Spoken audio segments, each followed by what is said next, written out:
समय की बात है। भगवान बुद्ध के दोनों अग्र श्रावक सारिपुत्र एवं मोदगलायन अपने अपने 500 भिक्षुओं को साथ लेकर भगवान की आज्ञा से उन्हें प्रणाम कर जेतवन से राजगृह की ओर चारिका हेतु निकले। उनके राजगृह पहुंचने पर राजगृहवासी उन भिक्षुओं को दान देने लगे। तब एक दिन आयुष्मान सारिपुत्र उस दिन का अनुमोदन करते हुए दान की विशेषता बताते हुए धर्म देशना करने लगे।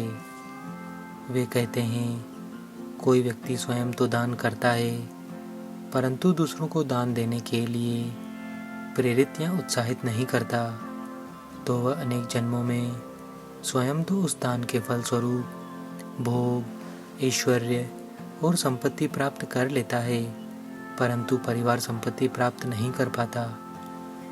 और कोई व्यक्ति स्वयं तो कुछ दान नहीं करता, परंतु दूसरों को दान देने के लिए प्रेरित करता रहता है, तो वह दूसरे जन्म में परिवार संपत्ति तो प्राप्त कर लेता है, परंतु स्वयं कोई भोग, ऐश्वर्य और संपत्ति प्राप्त नहीं कर पाता।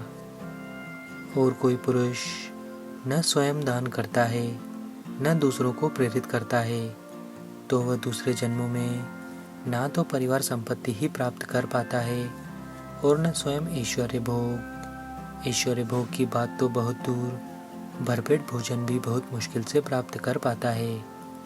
वह जीविका का कोई साधन नहीं ढूंढ पाता है तथा जीवन पर्यंत दरिद्रता से घिरा रहता है।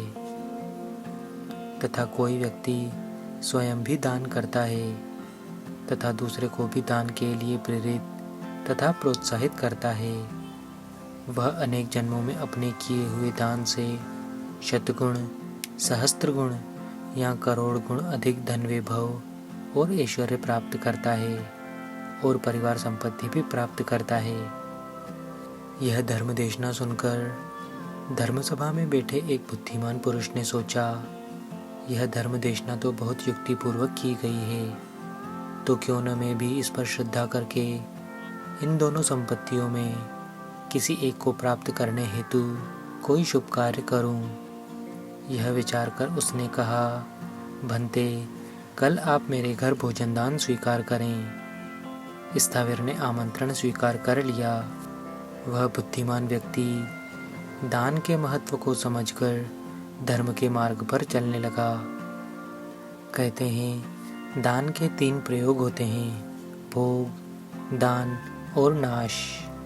अगर भोग और दान नहीं हो रहा है तो धन का नाश अवश्य होगा। धन्यवाद।